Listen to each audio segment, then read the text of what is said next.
L'enregistrement de cette session est bien en train de se dérouler. C'est bon, Christina, normalement. Merci Antoine. Donc, comme je vous disais, le premier intervenant d'aujourd'hui, c'est Monsieur Gilles Le Ricollet, qui est chargé de mission affaires scientifiques au CGMR, que je remercie vivement d'avoir accepté de nous présenter tout d'abord le contexte de la mission Régénérer notre océan et nos eaux. Gilles, si vous voulez partager vos slides, je vais arrêter mon partage. Peut-être ça sera plus facile pour vous. Juste pour information, donc vous avez donc quelques règles logistiques. Merci de couper vos sons. Je remercie aux participants de couper les sons. Et puis, je vais allumer ma caméra si votre temps de parole de 15 minutes est dépassé. Merci beaucoup.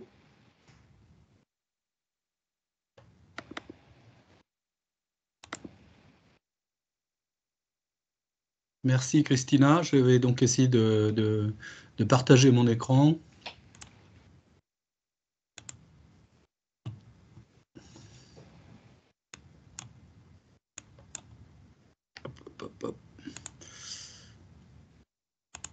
Donc voilà, vous l'avez en diaporama? C'est parfait. Très bien. Donc merci beaucoup d'abord de cette invitation.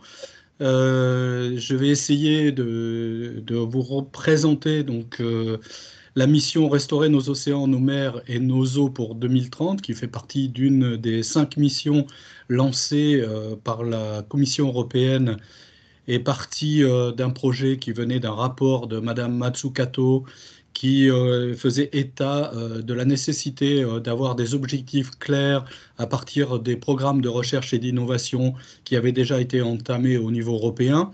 Donc pour rappel, depuis les premiers programmes cadres de la Commission, un nombre important de projets de recherche et d'innovation, à l'époque recherche et développement, ont été financés.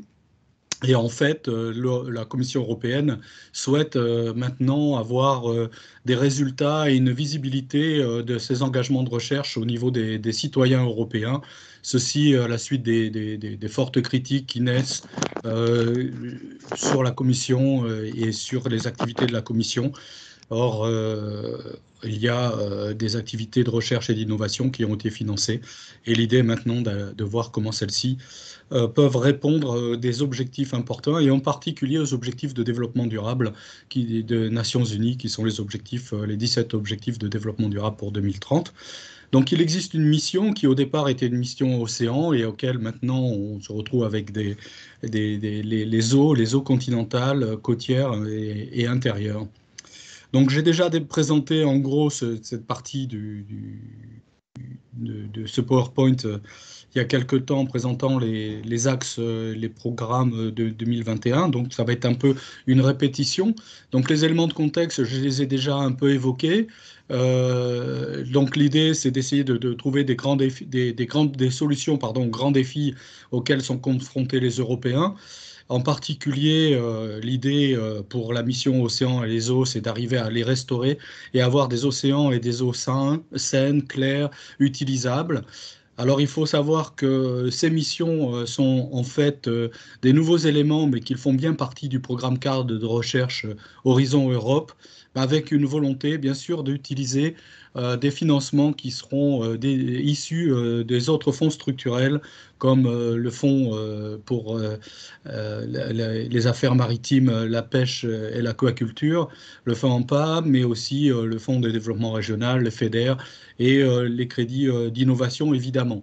On verra que les projets qui sont lancés, les appels à projets, sont de très haut niveau en type de TRL, Technology Readiness Level, proche du marché. Comme on l'a dit, l'idée c'est d'essayer d'avoir des solutions qui soient accessibles et donc moins de projets de recherche propres, fondamentales, et plus, je dirais, de recherche appliquée au niveau de ces missions. Alors, chaque mission va être constituée d'un comité de mission qui est en train de se mettre en place. Aujourd'hui, on a un conseil, un advisory board, Et je vous avais peut-être dû le voir, il y a un appel en candidature jusqu'au 2 février. Donc, je vous conseille de regarder l'appel à candidature pour être membre de ce nouveau conseil, bureau de conseil, advisory board de la mission. Il y aura une assemblée, un secrétariat qui sera assuré par la Commission européenne et l'assemblée devrait regrouper des représentants des États membres et on espère les groupes du comité fantôme ou du Shadow Program Committee qui ont été désignés récemment et le MESRI en fait partie, ce sera Alain Lagrange, un point de contact national qui n'a pour l'instant pas été encore nommé officiellement, et votre serviteur aujourd'hui, moi-même, qui représentera le SGMR au sein de ce Shadow Program Committee en charge du suivi de la mission Océan et Eau.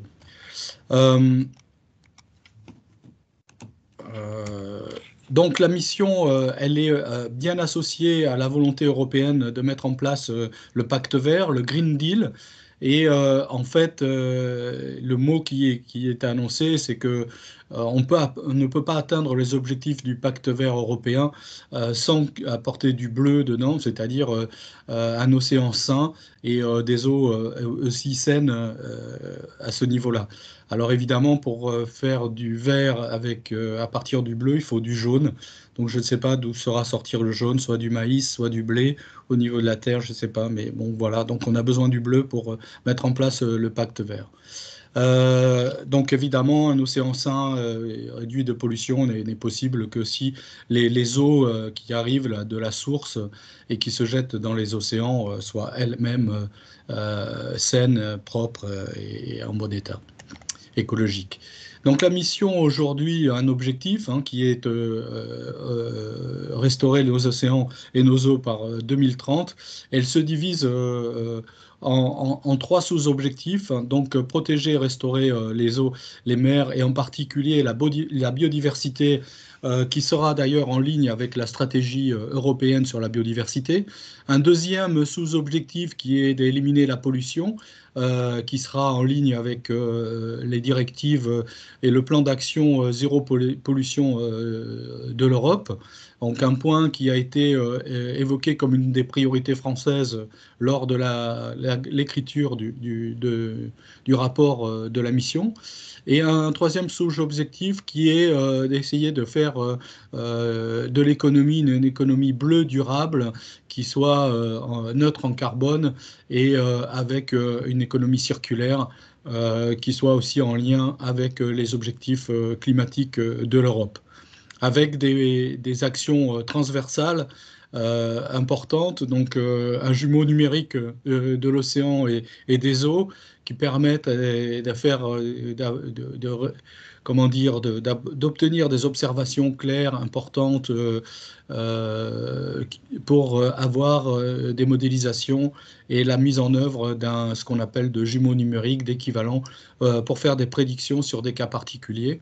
Et bien sûr, un deuxième axe transversal important pour la Commission européenne, qui est la mobilisation du public et des citoyens et l'engagement de ceux-ci dans, je le dirais, une recherche beaucoup plus participative. Alors, les premiers, comment dire, la mission sera divisée, je dirais, en deux grandes parties. Une partie qui est une partie de préparation de la mise en œuvre qui a commencé en 2021 et qui devrait aboutir à des démonstrations pour 2024 avec une mise en œuvre importante et une déclinaison de ces démonstrateurs au niveau, je dirais, politique, régional, national des États membres de 2025 jusqu'à 2030.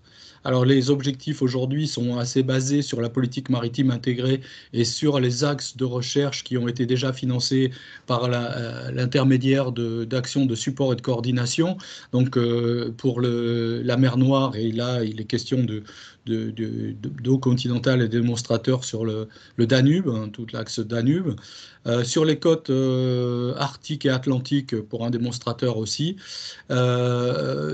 Aussi de la mise en place de Blue Park, comme sont une validation des aires marines protégées au niveau européen, et puis un démonstrateur au niveau méditerranéen et aussi un démonstrateur qui sera au niveau de la mer Baltique et de la mer du Nord, en lien donc avec les actions de support et de coordination qui ont déjà été mises en œuvre par la Commission européenne. Alors pour rappel, il s'agit pour l'Atlantique d'AORA et d'Ancor, de la CSA Banos pour mer du Nord Baltique, BlueMed pour la Méditerranée et Black Sea Connect pour la mer Noire. Alors, les caractéristiques principales du futur programme cadre 2022, comme je l'ai dit, on est toujours dans cette phase et on le verra donc plus tard, je ne vais pas les développer là maintenant, mais on est dans la première phase, c'est-à-dire que ces objectifs seront bien en lien avec la continuité du programme de travail 2021 qui va vous être présenté, avec des initiatives phares que j'ai déjà évoquées, qui se déclinent par bassin océanique, mais aussi par plus tard des grands axes de rivières et fleuves européens, et en particulier ici, le démonstrateur est plutôt axé sur le Danube, même si au niveau méditerranéen, il est question de Rhône ou de Pô, et bien sûr des fleuves atlantiques qui vont du Rhin, Atlantique qui vont de la Loire, la Seine, et c'est plutôt mer du Nord puisque c'est considéré donc Loire, Gironde et Tage sont pris en compte. Et évidemment, pour Baltique, mer du Nord, c'est Rhin, Meuse et Seine, puisque la Manche est considérée par l'Europe comme mer du Nord. Alors, la mission, elle est connue sous le nom de Starfish 2030, donc ça pose problème, puisqu'il y a déjà des projets, et un projet européen qui s'appelle Starfish. Donc aujourd'hui, on parle de Restore Our Ocean and Waters by 2030, donc restaurer nos eaux et nos océans par 2030. Et évidemment, c'est la phase que l'on verra tout à l'heure, c'est la continuité de 2021 et qui sera jusqu'à 2025 pour un développement et un pilotage de ces démonstrateurs qu'on appelle démonstrateurs phares, les Lighthouse Demonstrators. Donc voilà.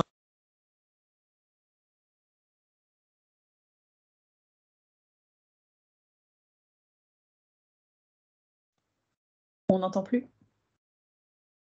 Oui, Gilles, je crois que votre micro a été coupé. Donc vous en étiez où? Quelqu'un n'a pas apprécié peut-être mon discours, c'est pour ça. C'était il y a 10 secondes, littéralement. Voilà, donc bon, je finis. Très bien, merci.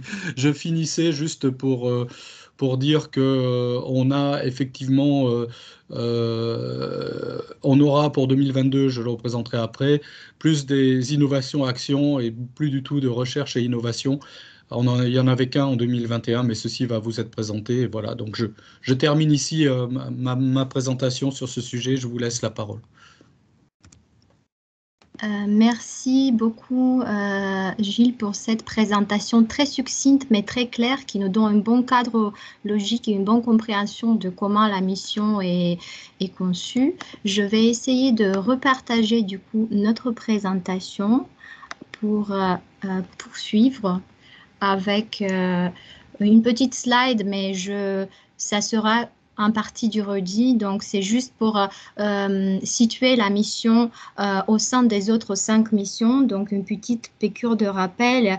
Et il y a 5 missions dans le cadre du programme Cadre Horizon Europe.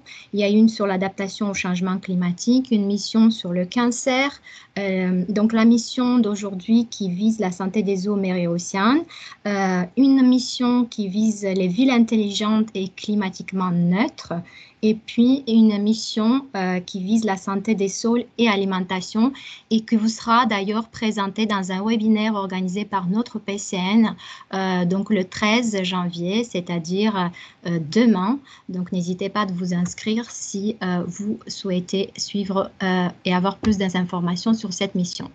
Avant de passer au décryptage d'appel, pareil, juste une piqûre de rappel.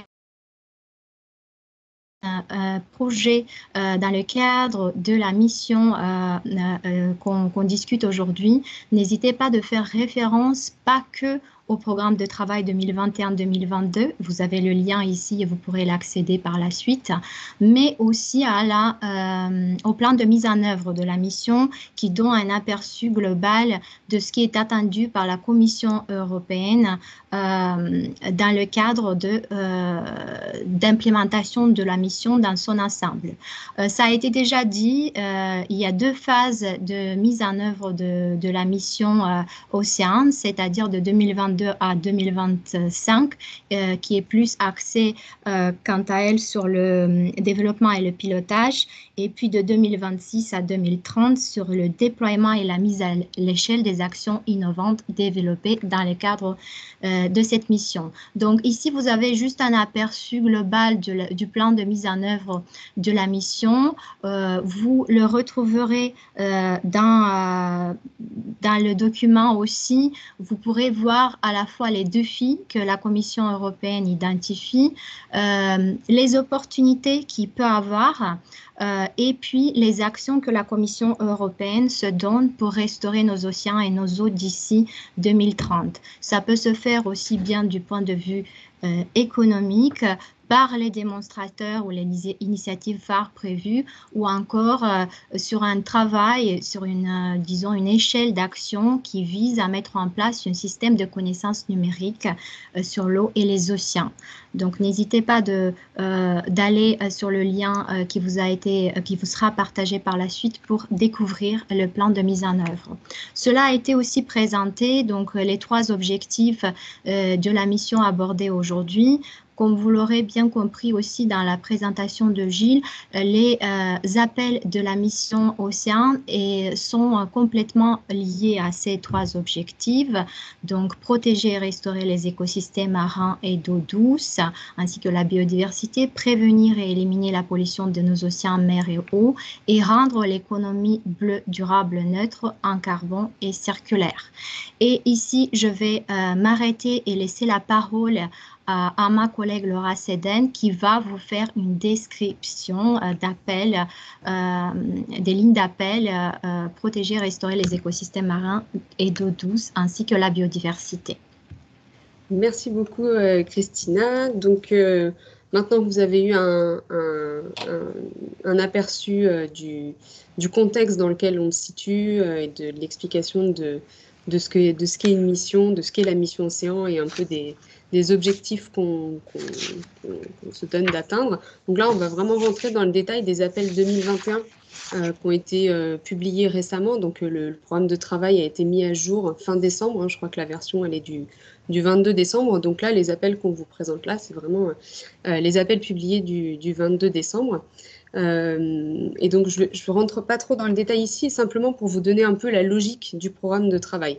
Donc, c'est exactement ce que Gilles et Christina ont expliqué. Donc, il y a 3 grands objectifs et dans chacun des objectifs, on retrouve des initiatives de bassin. Donc, c'est vraiment cette logique-là qui a été choisie et qui est vraiment propre à la mission Océan. Avec sur ce premier appel, donc un appel sur les parcs bleus et ensuite donc les phares, donc ces lighthouses qui suivent les initiatives de bassin. Et donc pour chaque phare, chaque initiative de bassin, on a 2 appels dans le programme de travail. Un appel innovation d'action, donc c'est ce que vous voyez ici à l'écran, donc l'appel sur le bassin du Danube et l'appel sur le bassin atlantique et arctique, qui sont complétés chacun par des CSA, donc des actions de coordination et de soutien. Donc sur la slide suivante, s'il te plaît, Christina, je pense que... Merci. Et donc, évidemment, ces appels-là sont étroitement liés. C'est d'ailleurs, vous allez voir, c'est un critère d'évaluation. Les appels CSA doivent être en lien étroit avec les projets qui seront sélectionnés dans les appels IA. Donc, c'est important d'avoir cette logique-là en tête. Et donc, pour chaque phare, chaque lighthouse, chaque initiative de bassin, on a vraiment ces 2 appels complémentaires qui sont lancés et pour lesquels des projets doivent être déposés. Donc maintenant, on peut rentrer dans le détail de quelques-uns des appels. On ne va pas tous les présenter parce qu'on n'a pas forcément le temps, mais on a essayé de vous donner un petit aperçu quand même global des appels à venir pour vous donner quelques clés de lecture.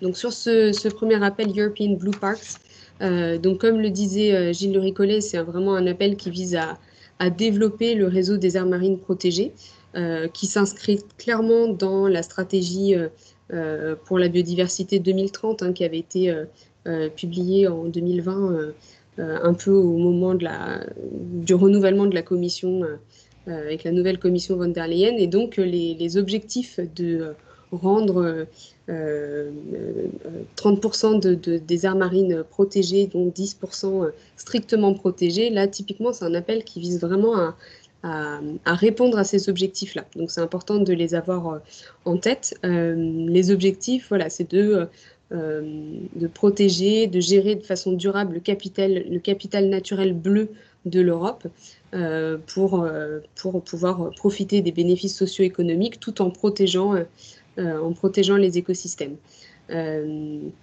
Et donc, c'est un appel qui vise à construire un réseau pour la nature transeuropéen avec le déploiement un peu des aires marines protégées. Et donc, c'est un appel qui vise aussi à développer les objectifs de la mission dans les 2 périodes que Christina vous a présentées. Donc, la première période jusqu'à 2024 et puis ensuite à partir de 2025. Donc, ça aussi, c'est des logiques qu'il est important d'avoir en tête.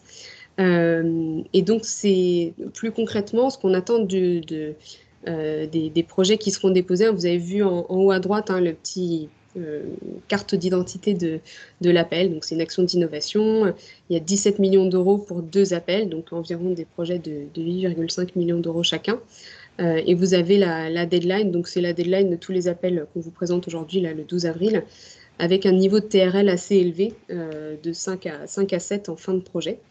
Et donc les objectifs, c'est de renforcer donc le réseau des aires marines protégées, d'éventuellement d'en proposer de nouvelles, alors selon certains critères qui sont vraiment bien détaillés dans le programme de travail, donc vraiment aller regarder dans le détail. Il faut qu'on se concentre vraiment sur ce qu'on appelle des hotspots de la biodiversité, avec des zones qui ont un fort potentiel en matière de vulnérabilité. Donc CC, c'est le changement climatique. Pardon, du coup, c'est le DD, développement durable, et CC, changement climatique. On est un peu habitué à nos petits acronymes. Désolée pour la confusion. Et donc on attend que le projet déposé puisse permettre d'identifier les zones marines qui sont qui pourraient potentiellement passer en strictement protégées et éventuellement d'en proposer de nouvelles selon donc un cahier des charges assez précis. L'idée, c'est à la fois de prendre en compte les fonctionnalités des écosystèmes, de la biodiversité et en même temps de leur capacité à fournir des services. Donc c'est vraiment ça qu'on attend des aires marines protégées. Évidemment, comme tous les projets, tous les appels européens, je pense que tout le monde en a bien l'habitude. L'idée, c'est évidemment de s'appuyer sur les initiatives existantes, de prendre en compte donc les initiatives nationales, locales, régionales, y compris au niveau européen, donc notamment menées sous les conventions maritimes régionales. Je vous ai mis le lien ici. Et donc voilà, d'améliorer la capacité des écosystèmes à s'adapter au changement climatique et à ses impacts. Par ailleurs, et je ne l'ai pas mis ici, mais c'est aussi très important, vous savez qu'il y a tout un arsenal législatif qui est lié aux aires marines protégées, donc c'est aussi à prendre en considération dans les solutions qui sont identifiées pour mieux gérer les aires marines protégées.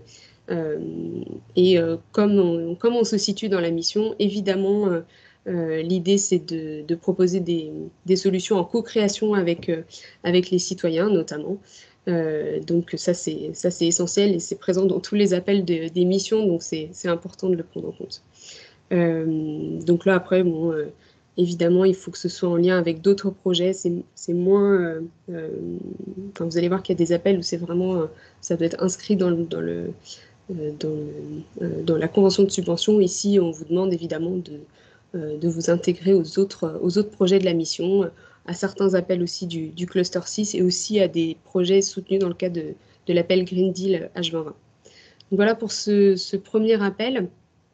Donc on peut passer au suivant, donc qui est l'appel sur le phare du bassin atlantique et arctique.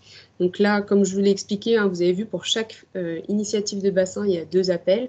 Là, c'est l'appel Action d'innovation, qui est aussi financé à hauteur de 17 millions d'euros. Et donc, on se situe bien ici dans l'objectif de protéger et de restaurer la biodiversité et les écosystèmes. Et donc, l'idée du phare, c'est vraiment de créer un hub ou une plateforme de démonstration et de déploiement des activités de la mission. Donc, d'identifier des solutions innovantes au niveau technologique, socio-économique, en termes de gouvernance aussi, et qui puissent être reproductibles ou mises à l'échelle au niveau du bassin. Donc c'est vraiment ça qu'on entend par phare ou par hub. Et donc chaque initiative de bassin doit développer son propre phare en lien avec l'objectif de l'appel. Donc ici, biodiversité, restauration des écosystèmes, etc. Et donc plus précisément sur cet appel-là, donc on attend des activités de démonstration pour restaurer les écosystèmes marins, réduire les pressions, que ce soit la pêche, la pollution, l'extraction aussi, renforcer la gestion basée sur les écosystèmes, donc avec des nature-based solutions, des solutions fondées sur la nature, et de combiner plusieurs mesures en même temps sur un même espace. L'idée, c'est aussi de permettre aux écosystèmes de s'adapter à des événements extrêmes, par exemple, donc, qui sont liés au changement climatique. Donc, ça peut être montée du niveau de la mer, ça peut être la fonte du pergélisol, par exemple, notamment pour le bassin arctique. Et donc, ça inclut évidemment les îles et les régions ultra-périphériques qui sont dans la zone. Et donc, sur ces appels phares, ce qui est important de comprendre, c'est qu'il y a des critères d'éligibilité un peu particuliers qui sont propres à ces appels-là et qu'on va retrouver dans toutes les IA de bassin. Donc, il faut inclure dans le consortium au moins des partenaires d'au moins 3 pays des 2 bassins concernés, donc Atlantique et Arctique, et qui seront en charge de développer ces activités de démonstration et de mettre en place le hub. Et par ailleurs, vous allez voir dans ces appels-là qu'il y a aussi la notion de régions associées, donc qui ne sont pas à proprement parler partie du consortium, mais pour lesquelles des financements de l'appel, une partie du financement devra être dédiée. Donc je ne reviens pas ici, on reviendra un tout petit peu plus tard sur la définition d'une région associée, parce que vous allez voir que tous les appels sur les initiatives de bassin sont tous concernés par cette notion de région associée, donc on en parlera un petit peu plus tard. Mais voilà, donc l'idée, c'est vraiment sur cet appel ici, de renforcer la coopération à l'échelle du bassin, d'aider aussi à mettre en place des activités de transition pour faire en sorte que les propositions, les solutions innovantes, elles puissent être mises en œuvre. Il faut évidemment impliquer les communautés notamment côtières qui sont vulnérables. Ça, c'est là aussi, je reviens sur l'implication des citoyens. On va un peu vous le rabâcher, mais c'est important. C'est vraiment le cœur même des appels liés aux missions. Voilà ce que je voulais vous dire sur cet appel-là. Donc ça, c'est bien l'appel IA. Évidemment, donc, il est lié donc à cet appel de CSA, donc Coordination and Support Action. Et donc là, l'objectif de cet appel-là, donc vous allez voir dans les conditions les critères d'évaluation, il y a des critères supplémentaires sur ces CSA qui ont l'obligation donc de se coordonner avec les projets sélectionnés dans le cadre de l'appel IA. Donc ça, c'est vraiment très important. Et par ailleurs, donc, il y a une évaluation un peu particulière sur ces CSA puisque des représentants des institutions de l'Union européenne seront présents dans le jury d'évaluation. Et donc, l'objectif de cette CSA, donc c'est un projet, 3 millions d'euros qui sera financé, c'est de fournir une structure de gouvernance qui permette d'assurer une cohérence entre toutes les activités de la mission sur ce bassin-là. Donc, chaque initiative de bassin a cette CSA, donc on vous les présentera, on présente que celle-ci, mais la logique est vraiment la même sur toutes les CSA. Donc, ce qu'on demande de la CSA, c'est un certain nombre de services techniques qui doivent être fournis aux différents partenaires du hub. Donc, il y a plusieurs types d'activités qui sont demandées, des activités de gouvernance et de réseautage, donc en lien avec le secrétariat de la mission, comme Gilles l'a bien mentionné, donc avec l'organisation de workshops, la proposition d'une structure de gouvernance à l'échelle du bassin et favoriser l'échange de bonnes pratiques. On attend aussi de ces CSA qu'elles fournissent des actions de communication des activités menées au travers de la mission, faire en sorte que la mission à l'échelle du bassin, elle soit connue, elle soit reconnue. C'est de développer aussi et de consolider les écosystèmes d'innovation. Donc là, l'idée, c'est aussi à la fois de pouvoir identifier les besoins de recherche et d'innovation au niveau du bassin, de partager les données d'observation, le transfert de connaissances, de technologies, etc. Et aussi d'aller un peu chercher les investisseurs, faire en sorte que le bassin soit plus attractif pour les investisseurs, les entreprises, et renforcer la visibilité de la mission. Et ensuite, le dernier type d'activité, c'est l'expertise technique et le partage de savoir-faire en soutien à la mission. Donc là, on demande vraiment la mise en place d'un catalogue de services qui soit un peu facile d'accès, qui puisse permettre de répliquer les solutions qui sont mises en place, de les valider, de les reproduire et qu'elles soient accessibles facilement. Donc voilà, donc ça, c'est vraiment la logique de cette CSA. Et qui est vraiment répliqué pour chaque initiative de bassin. Donc, ils doivent être évidemment très fortement liés au hub et au phare atlantique et arctique ici, en tout cas. Voilà pour cet appel-là. Ensuite, il me semble que je passe la main à Christina pour le second appel de la mission. Exactement, merci Laura. Donc le second appel de la mission, quant à lui, répond à l'objectif de la mission de prévenir et éliminer la pollution de nos océans, de nos mers et de nos eaux.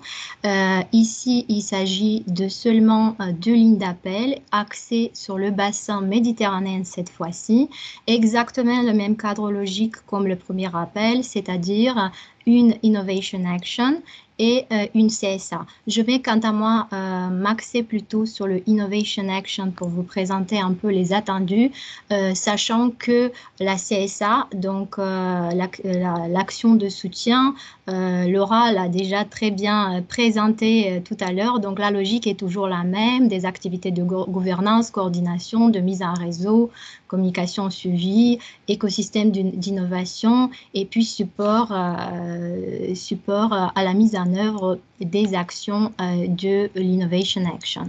Donc, quant à l'action d'innovation, donc qui vise de créer une app de démonstration ou une phare dans le bassin méditerranéen pour prévenir, minimiser et remédier aux déchets et à la pollution plastique, macroplastique en mer. Cet appel, qui a un budget global de 16 millions d'euros, donc 8 millions d'euros par appel, avec une deadline toujours fixée au 12 avril et une TRL comme tous les autres Innovation Action de 5 à 7, donc avec des actions très proches du marché, avec un partenariat équilibré entre... j'ai un doute.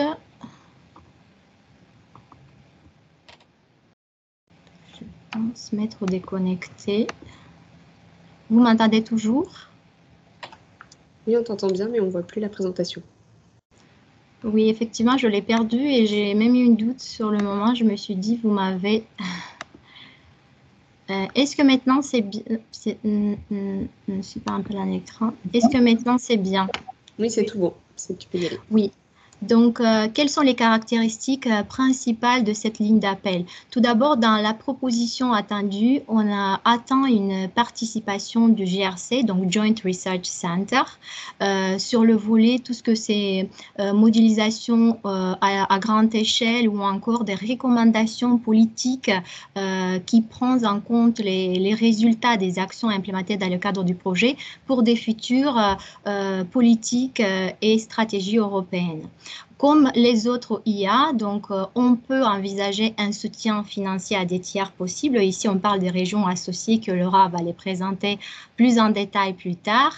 Toujours pareil, donc dans l'action, on doit avoir au moins 3 pays méditerranéens cette fois-ci, parce qu'on parle du bassin méditerranéen qui sont impliqués et qui font partie du consortium avec 3 plateformes de démonstration. Toujours au moins 5 régions associées impliquées.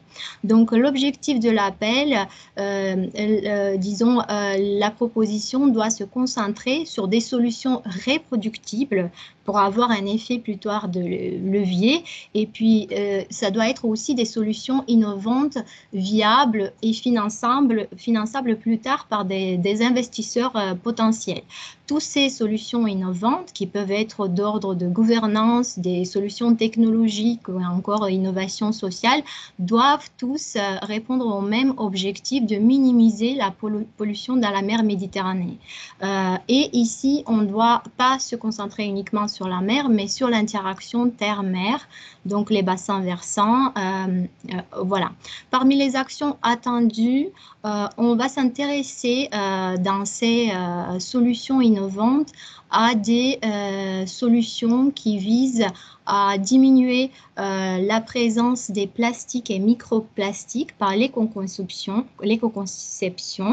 à des actions qui visent à mettre en place des solutions innovantes concernant les matériaux alternatifs ou les substituts qui sont moins polluants pour moins de déchets répandus dans la mer. On va aussi s'intéresser à des solutions qui visent la conception circulaire des engins de pêche, mais aussi avec un focus sur la réparabilité et la durabilité, ainsi que des engins, du matériel qui a une meilleure efficacité énergétique. Comme il s'agit d'une IA, une étroite collaboration avec les entreprises et l'écosystème industriel, donc le monde privé, est fortement encouragé. Donc, autres aspects, autres types d'actions qui sont encouragées sont des actions qui visent à identifier ou à récupérer la perte accidentelle des containers ou encore des engins de pêche. Et aussi, on va s'intéresser à des actions qui visent à mettre en place une collecte efficace et pas que dans les ports, mais aussi sur les zones côtières, axées sur le tri, le recyclage et la réutilisation des déchets. Bien évidemment, il y a un focus sur le traitement d'eau usée car on sait qu'elles peuvent bien devenir source de pollution dans la mer. Et puis, on va s'interroger, on va travailler sur des installations portuaires adéquates.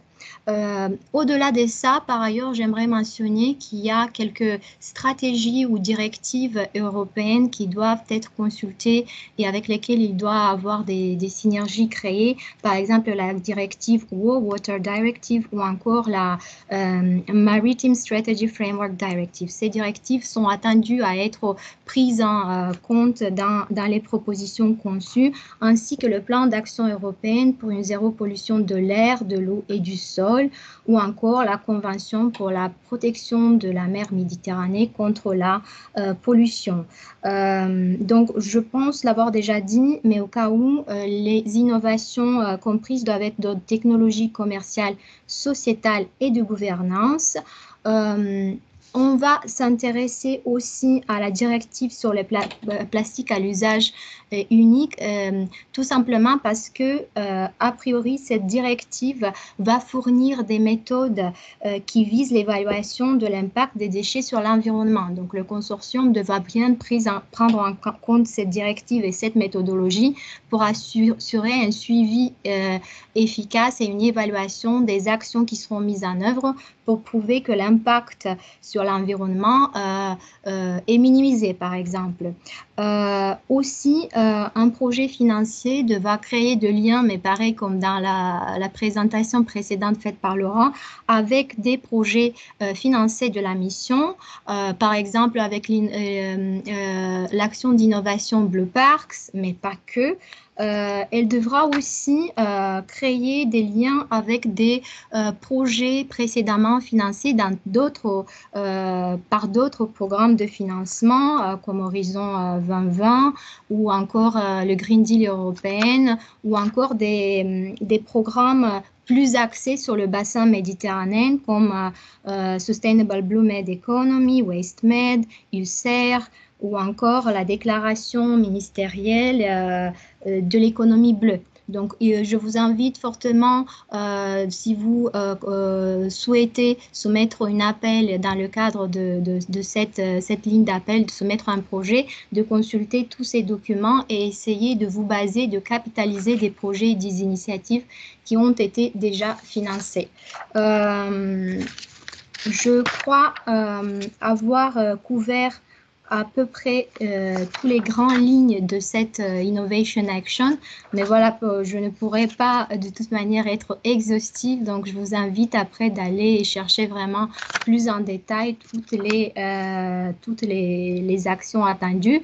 Pour conclure, juste comme tous les autres Innovation Action, d'ores et déjà au dépôt de candidature, le partenariat, pareil, devra présenter à l'évaluateur comment le projet va impacter aussi bien la première phase d'implémentation de la mission que la deuxième phase. Donc, il faut vraiment avoir en tête, quand on écrit le dossier de candidature, cette projection, disons, future en termes d'impact à long terme et effet de levier à l'échelle méditerranéenne, mais pas que, à l'échelle européenne, de tous ces démonstrateurs, de toutes ces initiatives phares.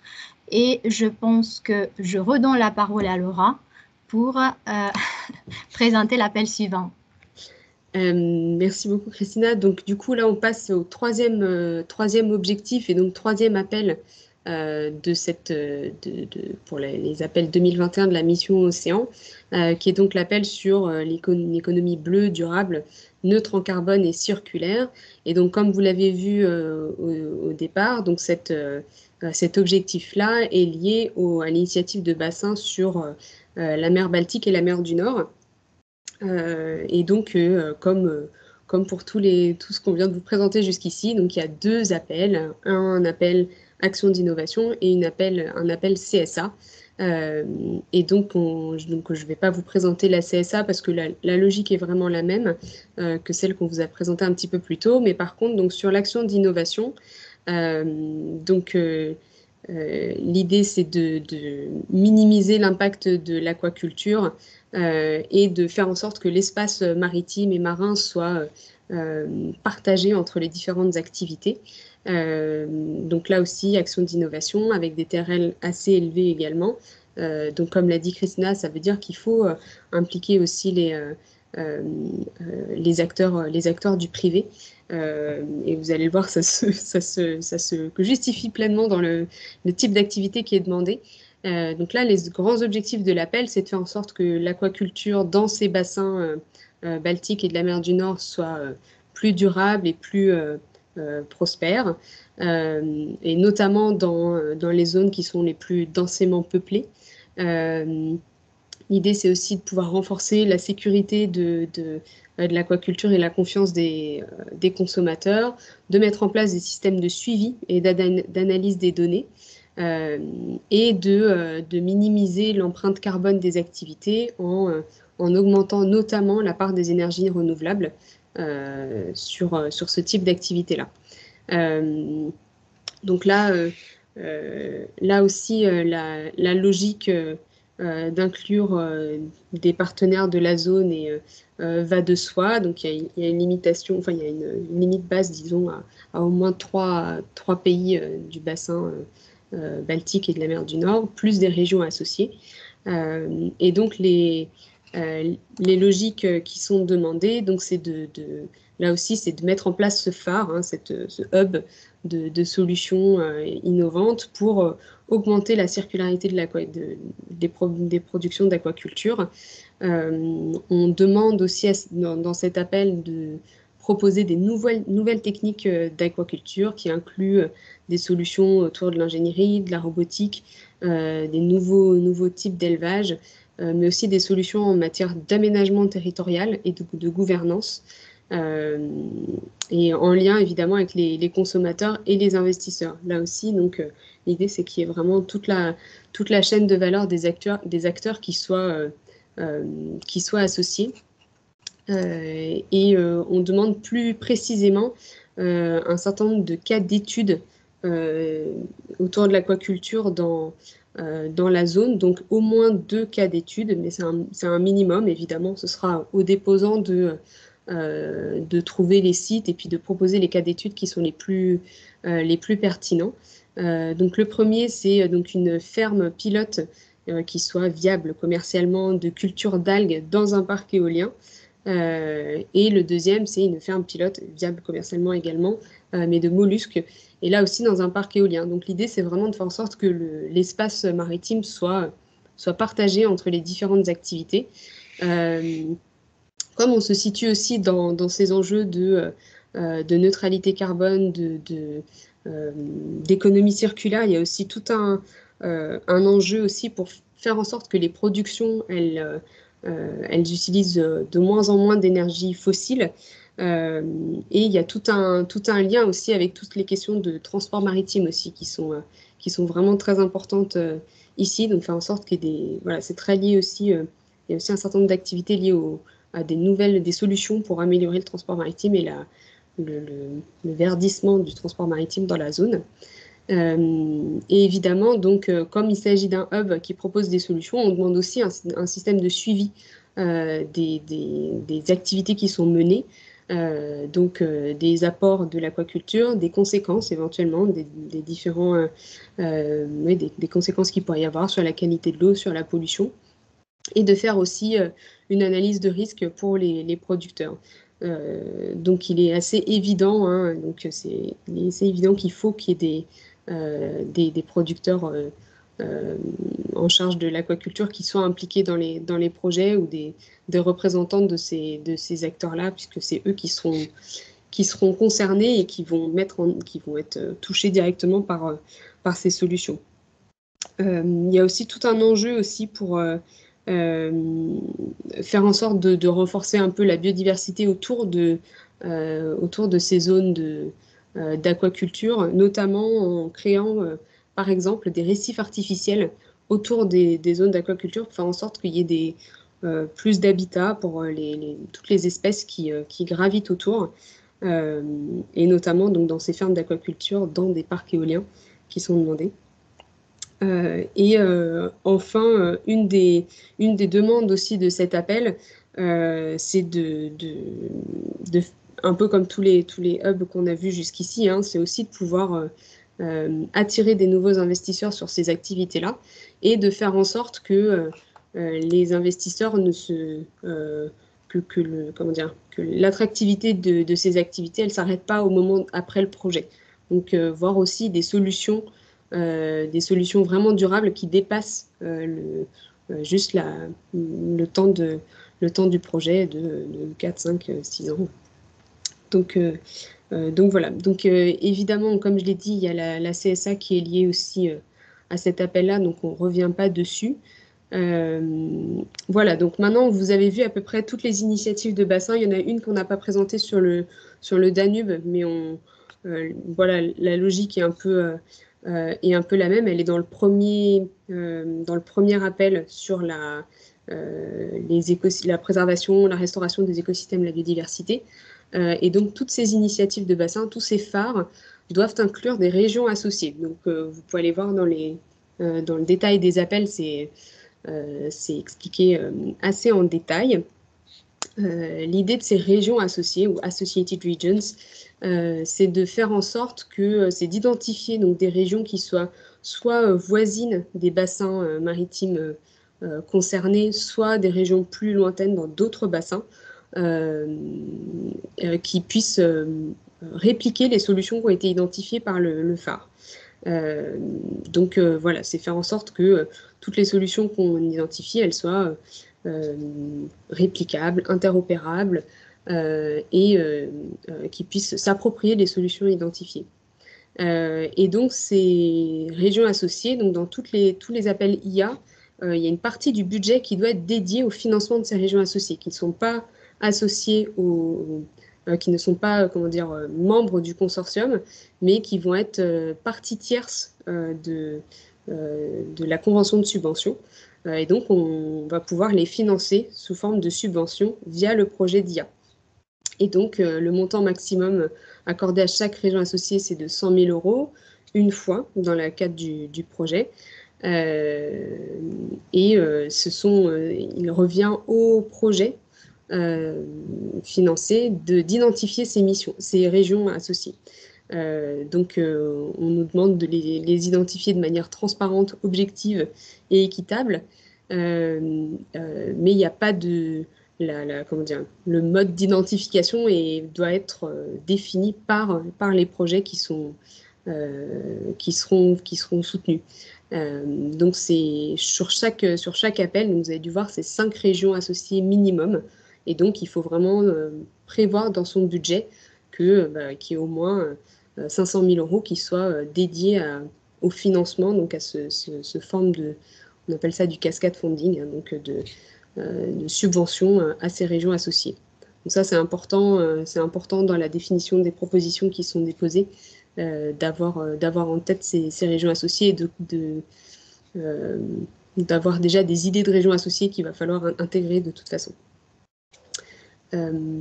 Voilà pour cette partie-là. Ensuite, mais ça reprend ce que Christina a dit sur la Méditerranée et aussi ce que Gilles aussi vous avez bien précisé sur chaque initiative de bassin. Donc évidemment, on ne sort pas de nulle part, hein. Cette logique de bassin, elle existe depuis quelques temps. Et il y a beaucoup d'initiatives qui ont déjà été lancées et soutenues par la Commission européenne autour de ces différents bassins. Et donc, il est attendu aussi de s'appuyer sur ces initiatives-là pour ne pas redémarrer à zéro. Il y a déjà des choses qui existent. Et donc là, c'est un tableau qu'on a extrait du plan de mise en œuvre de la mission Océan. Et donc, c'est important d'aller voir, ça vous donne une idée. Donc, vous voyez, par exemple, l'Alliance pour la recherche atlantique océanique, l'Union pour la Méditerranée, ce genre d'initiatives qui sont proposées et qu'on doit prendre en considération quand on dépose un projet.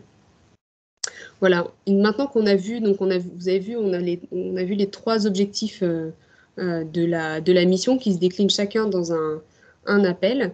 Et en plus de ces 3 appels-là, il y a un appel avec ce qui est appelé les enabling actions, donc des actions de facilitation, des facilitateurs, disons.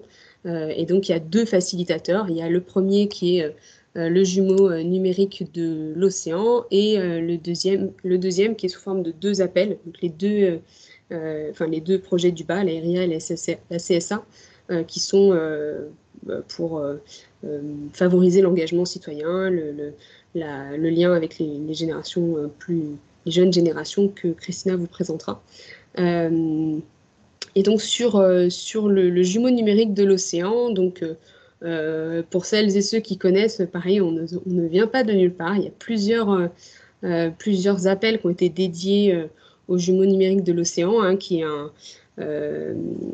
une suite, un ensemble de modèles haute résolution de l'océan global qui vise à mettre ensemble un certain nombre de données autour de l'océan, d'améliorer les capacités de prédiction à la demande, de créer aussi des boîtes à outils auprès des scientifiques. Et donc, le jumeau numérique de l'océan, il s'inscrit vraiment dans un jumeau numérique de la Terre aussi, donc qui est défini sous l'appellation Destination Earth, qui est lancé maintenant depuis quelques années, qui est en construction au niveau européen.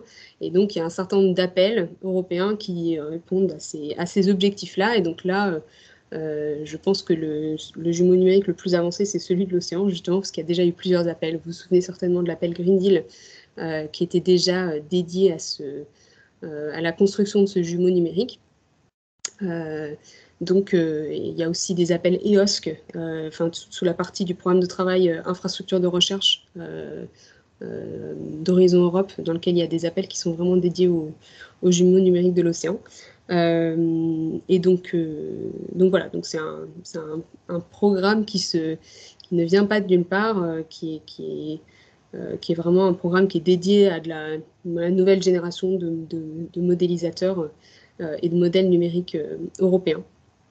C'est aussi le jumeau numérique, c'est aussi un programme qui vise à développer un certain nombre d'outils déjà existants et qui sont pérennes, comme le service marin de Copernicus, pareil, qui a visé aussi à se développer, à se préciser.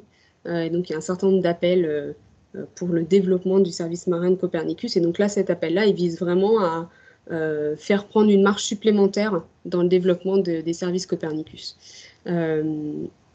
C'est un projet aussi qui est en lien assez étroit avec EMODNet, qui est donc le réseau européen d'observation marine et de données marines, qui est donc un réseau d'organisations européennes qui vise à rassembler toutes les données ensemble et donner un peu donner aux décideurs des données vérifiées, qui sont sous les standards internationaux de recherche, et qui soient accessibles facilement, gratuitement, etc. Et donc, si je reviens sur cet appel-là, plus précisément, il y a un certain nombre d'activités qui sont demandées, donc 3 types d'activités que vous voyez ici. Donc d'abord, effectivement, donc le développement de modèles et de schémas d'assimilation des données. Alors sur les données, on entend vraiment à la fois les données de circulation océanique, de l'océan côtier, l'interface terre-mer, mais aussi du climat océanique qui sont à intégrer. Donc il y a à la fois ces données, c'est pour ça qu'on parle de jumeaux numériques de l'océan, parce que ça inclut à la fois des données géochimiques, mais aussi tout ce qui est données de la biodiversité, de la santé des écosystèmes et des activités humaines, de l'impact des activités humaines sur ces écosystèmes. Donc voilà, c'est vraiment quelque chose qui doit intégrer toutes ces données-là et qui permettent d'avoir des données qui soient vraiment à plusieurs échelles, donc à les échelles du global vers le local.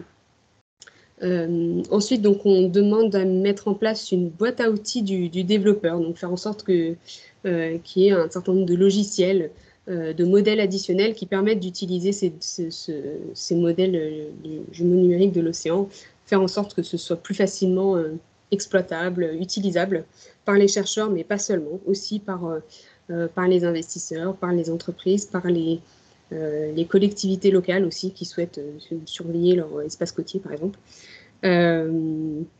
Voilà, donc on entend dans les boîtes à outils, on attend des choses comme des bibliothèques de logiciels scientifiques avec un certain nombre d'algorithmes qui pourraient être améliorés au fur et à mesure et qui soient accessibles.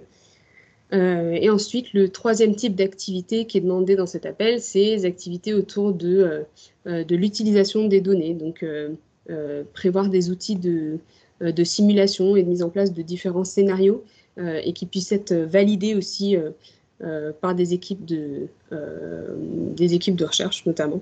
Donc voilà, avec la proposition de choses comme des environnements virtuels dédiés à la validation scientifique qui permettent aux utilisateurs eux-mêmes de pouvoir valider leurs résultats. Voilà.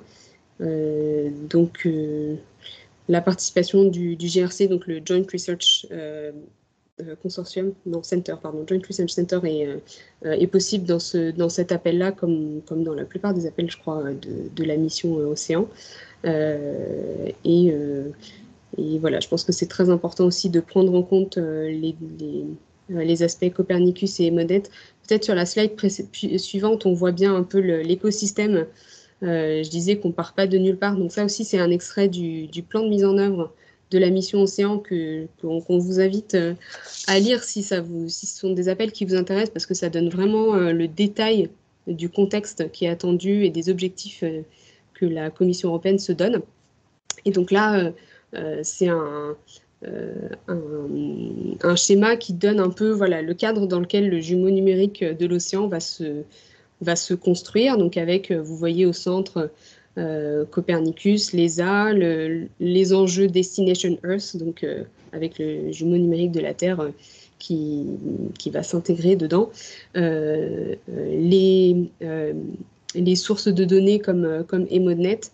Il y a aussi un lien qu'on voit, c'est écrit un peu petit et je suis désolée, la qualité est vraiment pas terrible, on a cherché, on n'a pas trouvé mieux, mais il y a aussi un lien qui doit être fait avec les infrastructures de recherche existantes autour des données marines, donc notamment les ERIC, hein, les infrastructures de recherche européennes. Donc un certain nombre sont mentionnés dans le plan d'implémentation, je pense à l'EMBRC, mais il y en a d'autres aussi. Et donc, il faut évidemment s'appuyer. Là, comme ça a été dit, on ne crée pas des nouvelles connaissances, mais il faut, sur ces appels-là en tout cas. Mais l'idée, c'est de pouvoir s'appuyer sur les connaissances existantes et de faire en sorte de les mettre ensemble pour qu'elles soient plus accessibles et qu'elles créent plus de développement par ailleurs. Alors voilà sur cet appel-là. Et je crois que je laisse la main à Christina pour les 2 derniers appels. Oui, merci Laura. Donc, je vais poursuivre avec 2 lignes d'appel qui ont disons, une caractéristique commune parce qu'elles sont tous les 2 axées sur le lien avec le citoyen. C'est-à-dire qu'on est dans on est dans des lignes d'appel facilitatrices. Donc, la Commission européenne, comme elle recherchait plutôt plus d'impact dans les actions Innovation Action, dans les actions d'innovation, ici, elle cherche un lien plus étroit avec le citoyen. Et cette ligne d'appel, le RIA que je vais vous présenter, elle dit tout. Donc, elle s'interroge à la relation entre les générations jeunes avec la mer et les eaux, leurs valeurs, leurs attentes et leur engagement. Donc, par rapport à d'autres lignes d'appel qu'on vous a présentées, c'est l'unique RIA des appels de la mission Océane, avec un petit budget d'1 million d'euros, un seul projet financé. Et comme vous le connaissez peut-être, les RIA, donc on est sur des niveaux de TRL assez bas. Donc on est sur une ligne d'appel qui cherche à financer des propositions qui visent à se concentrer sur des études. Donc la Commission européenne cherche à accueillir des connaissances avec un focus sur tout ce que c'est relations culturelles et affectives des générations de demain, avec le mer, l'eau douce, basée sur du concret, donc sur des enquêtes de terrain concrètes avec des différents, cibles citoyens attendus. Il y a cette dimension de genre et une dimension socio-économique à prendre en compte, c'est-à-dire des différentes catégories, des différents sexes de citoyens doivent faire partie de ces études, de ces diagnostics, mais aussi des différents, catégories sociales, des gens avec plus ou moins comment dirais-je, voilà, avec des différents catégories sociales, des groupes sociaux spécifiques qui permettraient en fait à avoir une vision 360 et cette connaissance qui sera recueillie par les actions du projet permettrait en fait à l'élaboration future des politiques marines et maritimes tout en se basant sur l'état de l'art en fait, donc comme je disais, les relations culturelles et affectives, mais aussi sur les attentes de ces jeunes générations pour le futur en lien avec les écosystèmes aquatiques et les attentes des jeunes à cet égard. Donc comme je le disais, c'est du redit, mais les actions du projet seront axées sur une étude fondée sur des preuves. L'action cherche à financer disons, des initiatives qui sont déjà en cours, qui marchent bien, mais qui méritent d'être remodélées, réadaptées. Donc, on est aussi sur une dimension de capitalisation des initiatives déjà en cours. L'implication du citoyen est fortement encouragée par des différents moyens, par des différentes associations existantes comme les volunteer crops, si j'utilise le bon terme, mais aussi d'autres acteurs de la recherche et de l'innovation. Donc, on est sur une approche multi-acteurs. Les propositions doivent travailler aussi bien avec les universités, avec les entreprises, les centres de recherche, les citoyens, mais aussi d'autres associations qui travaillent avec les citoyens. Voilà. Et les initiatives du terrain qui seront mises en avant, en fait, et sur lesquelles les propositions vont se baser, devront faire émerger des nouvelles initiatives meilleures. Donc, pour revenir justement aux différentes catégories des citoyens à prendre en compte. Donc, j'avais parlé du sexe.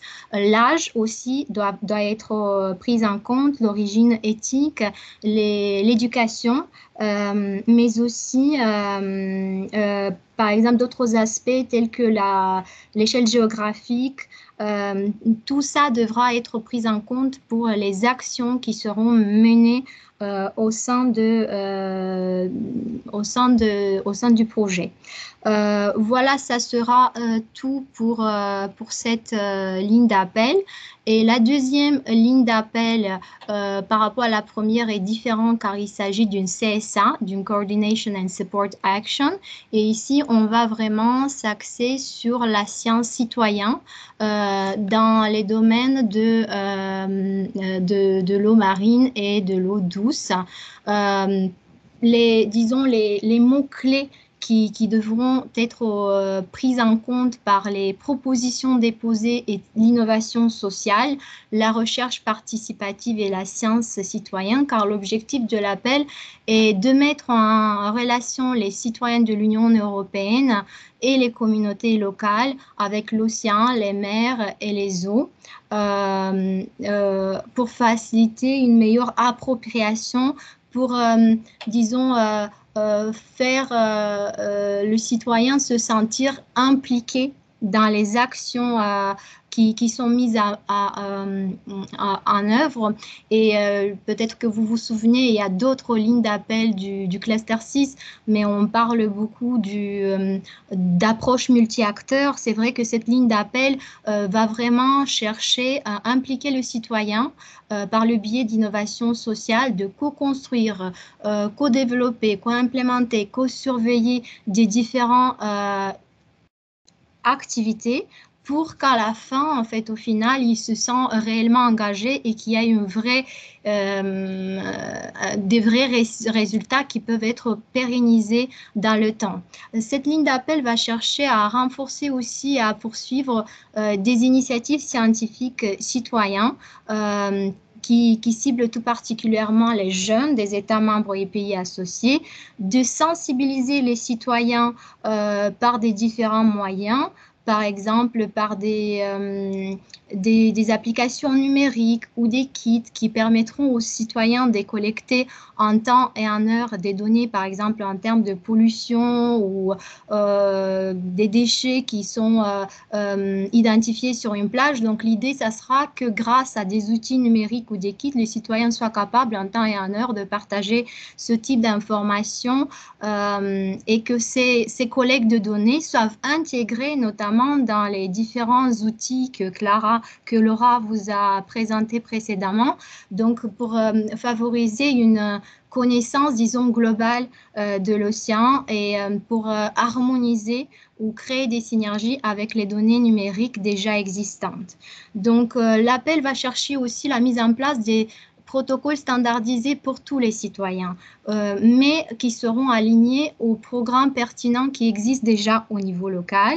L'idée étant que par ces protocoles standardisés, il y a une sorte, comme je le disais, d'harmonisation entre ce que le projet va fournir et la manière dont ces données seront intégrées dans, disons, les données globales européennes et tout ce qu'on appelle Digital Twin Ocean ou d'autres, disons, d'autres programmes qui visent le recueil des données.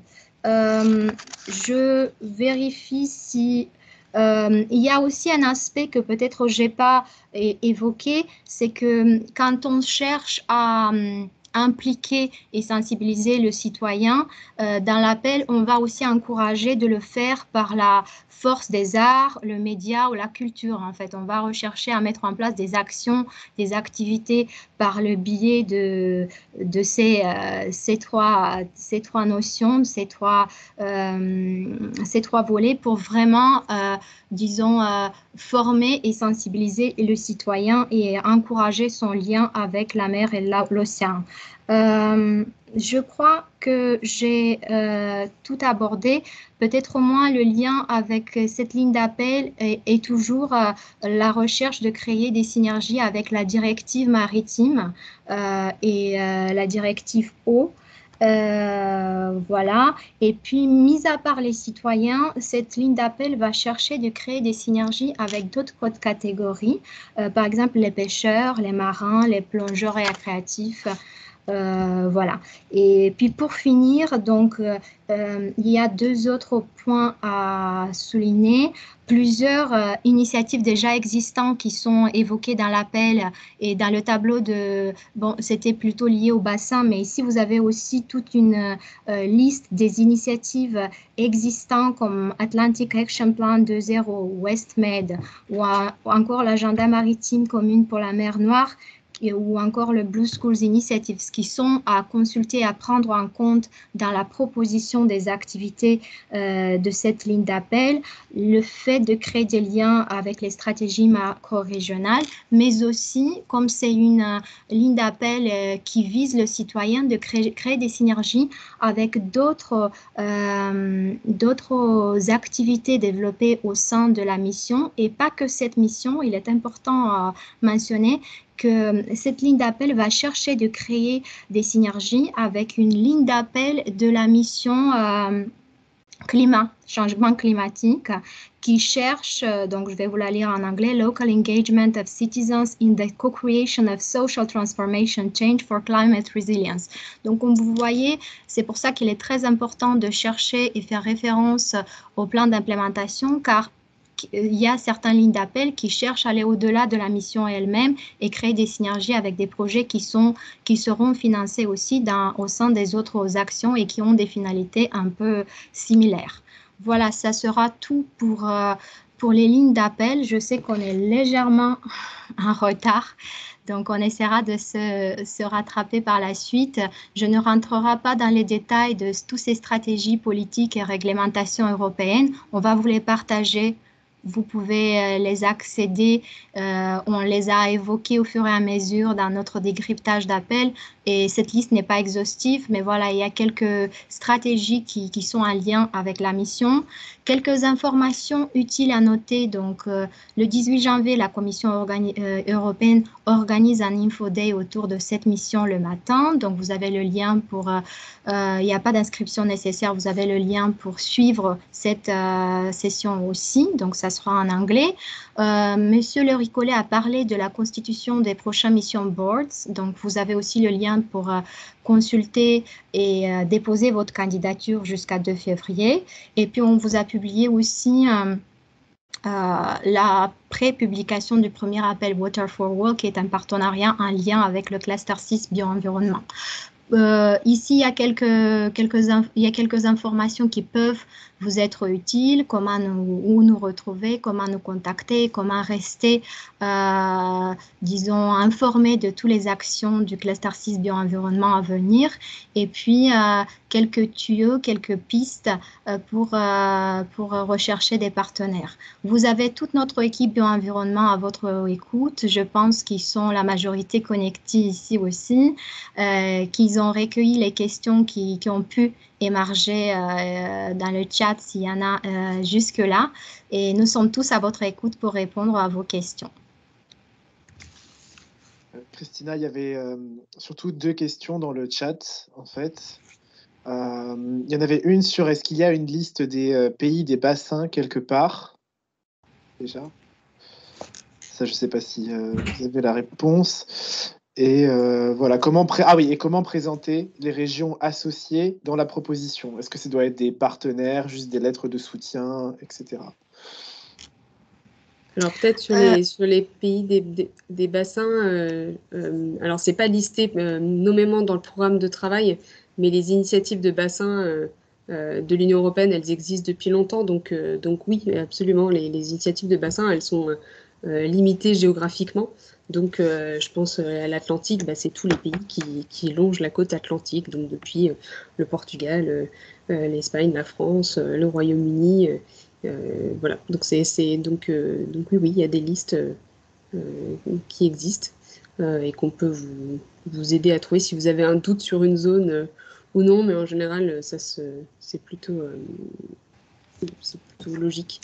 Et pour ce qui est des régions associées dans la proposition, alors donc ce qu'on a dit, donc les régions associées, elles sont pas partenaires directs du consortium qui va déposer la proposition d'action d'innovation. En revanche, ils vont être partie tierce de la proposition. Et donc la question, c'est comment elles sont présentes dans la proposition. Alors, c'est pas précisé de manière très très détaillée dans l'appel.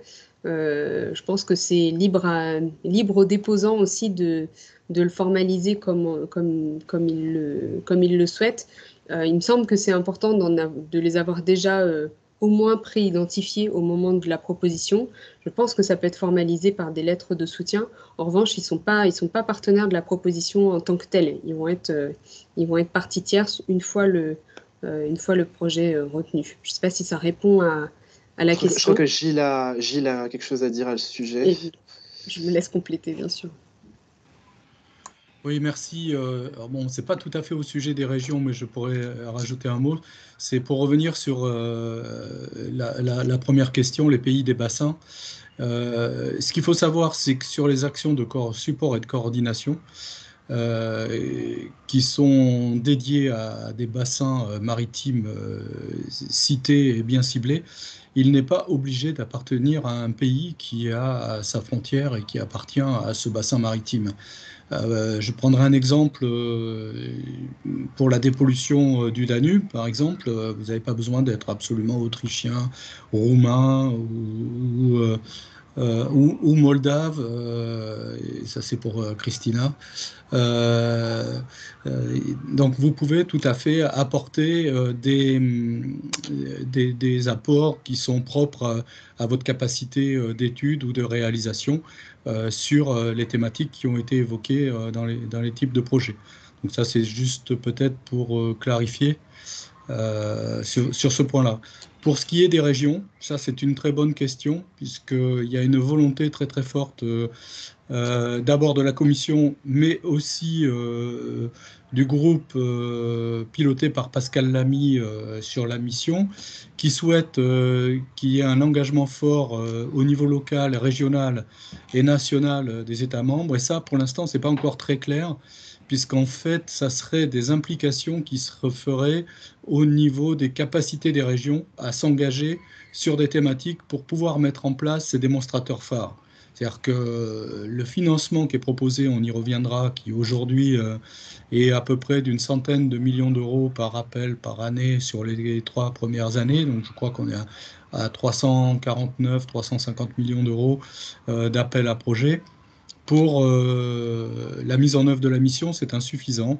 Et donc, la Commission souhaite qu'il y ait des contributions qui soient faites au niveau des États membres et pourquoi pas des régions, etc. Donc ça va être un peu plus compliqué pour savoir comment des financements qui sont des financements régionaux ou nationaux pourront venir contribuer en plus des appels à projets qui sont les appels à projets dédiés de la mission et qui sont siphonnés, désolé d'utiliser ce mot, sur le cluster 6 aujourd'hui. Donc c'est pour ça que vous avez nos super PCN bio-environnement qui présentent la mission. Je les félicite de ce super travail, mais qui sont bien pris sur le cluster 6 d'Horizon Europe. Et donc l'idée, c'est vraiment d'essayer d'avoir des contributions qui vont au-delà des clusters 6 et même d'engager des fondations ou d'engager des financements qui soient des financements extérieurs à la Commission européenne pour pouvoir arriver à mettre en œuvre ces objectifs qui sont des objectifs très ambitieux. Et ce n'est pas avec 350 millions d'euros qu'on va arriver à restaurer, régénérer nos océans et nos eaux avant 2030. Et quand on lit le plan de mise en œuvre que Christina et Laura ont évoqué, je vous conseille de le lire, vous verrez que l'ambition est très très forte et qu'il sera nécessaire vraiment de trouver des moyens autres que les moyens qui vont être financés par le cluster 6. Merci beaucoup pour ces compléments très précieux et complètes. J'espère avoir bien répondu aux questions. Je ne sais pas s'il y a quelqu'un qui veut poser une question directement, s'il vous plaît, levez la main. Sinon, vu qu'on a du retard, je propose de s'arrêter là avec l'enregistrement. Il y a une question, c'est Madame ou Monsieur Troyon, je ne vois pas le prénom. Oui, on vous écoute.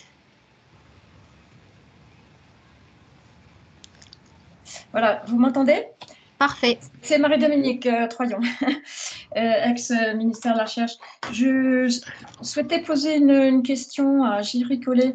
Vous avez mentionné au tout début de votre intervention, et je vous en remercie, des fleuves. Enfin, une liste de fleuves, voilà.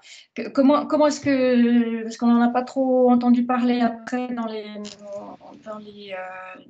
présentations, on va dire, des premiers appels, de quoi s'agit-il exactement? Parce que là, on est vraiment à l'intérieur des terres et ces fleuves aussi parcourent de temps en temps ou longent de temps en temps des grandes parties territoriales où on trouve par exemple des grands sommets enneigés, etc., etc. Donc effectivement, il y a quelque chose qui peut se construire autour de ces fleuves, mais j'aurais voulu savoir si vous aviez plus d'informations ou si je peux reprendre contact avec vous sur ce sujet, parce que je ne voudrais pas emboliser ce programme qui est excellent et très chargé déjà. Monsieur Ricollet, votre micro est coupé. Voilà, excusez-moi, oui, j'avais coupé le micro. Oui, je peux répondre très rapidement, c'est une très bonne question. Alors, aujourd'hui, on s'aperçoit que le seul démonstrateur des eaux qui est dans la liste des appels à projets, qui sont un peu des projets incitatifs, hein, avec cette mise en place de ce démonstrateur dit phare, n'est que le Danube. Mais l'idée, c'est d'aller beaucoup plus loin. C'est ce qu'ils vont appeler en 2025 les uptech ou l'upscaling, c'est-à-dire essayer de faire que ces démonstrateurs soient mis en œuvre à plusieurs niveaux. Alors, il est aussi question, par le biais des CSA, et peut-être la CSA, le premier appel qui va être la CSA qui va essayer de viser la mise en œuvre, d'essayer de faire une liste des possibilités existantes qui répondent déjà à la mise en œuvre des directives cadres et qui répondent déjà à des grandes diminutions de la pollution, régénération, carbone, port, etc. Donc il va falloir, au niveau État membre, il va être demandé peut-être de faire des listes d'endroits où on a des activités qui correspondent à ce qui est attendu. Je prenais un exemple au niveau national, on peut parler de la Seine et des activités du port du Havre, de Rouen, qui vont répondre à une grande orientation de cette mission, et avec des activités qui sont menées aussi par l'IFREMER, qui s'appelle la Seine Aval, qui est de regarder quelles sont les nouvelles pollutions, transferts sédimentaires au niveau du fleuve et le lien entre la Seine et la Manche. Donc oui, il va y avoir des activités, mais qui sont aujourd'hui pas financées. Ça, c'est le gros problème. On n'a pas encore compris. Et donc, j'espère, aller plus loin quand quand on aura des retours dans ce Shadow Program Committee. Et bien sûr, j'en ferai part au GTN et ça reviendra. Mais il y aura une volonté de faire un état des lieux de ce qui est existant au niveau national des États membres et comment ceux-ci vont pouvoir répondre. Et ça, je pense que ça sera dans le rôle des CSA. Si vous voulez y intervenir, regardez les appels CSA et essayez d'y participer. D'accord. Merci beaucoup. Voilà. Et pour répondre à Olivier Laroussini sur la Manche est comprise dans la mer du Nord, ayant travaillé en tant que scientifique sur le fleuve Manche pendant une dizaine d'années, ça me fait aussi bondir. Mais pour l'Europe et pour l'appel BANOS, par exemple, eh ben, la mer du Nord, pour eux, pour les politiques européennes, ça va jusqu'à approches occidentales de la Manche. C'est-à-dire que la Manche, pour eux, est compris dans la mer du Nord, ce qui fait que la France fait partie, bon, même si elle a un accès à la mer du Nord, mais d'un grand pays qui a un très grand accès sur la mer du Nord, puisqu'on va de presque Brest au Pas-de-Calais, à Calais, et ça, pour eux, c'est considéré dans la mer du Nord. Mais ce n'est pas du tout la vraie définition, hein, Olivier. C'est clair que la Manche ne fait pas partie de la mer du Nord en termes géographiques, mais en termes politiques et de l'appel, elle est comprise dans la mer du Nord. Merci beaucoup. Je me permets d'arrêter l'enregistrement, du coup.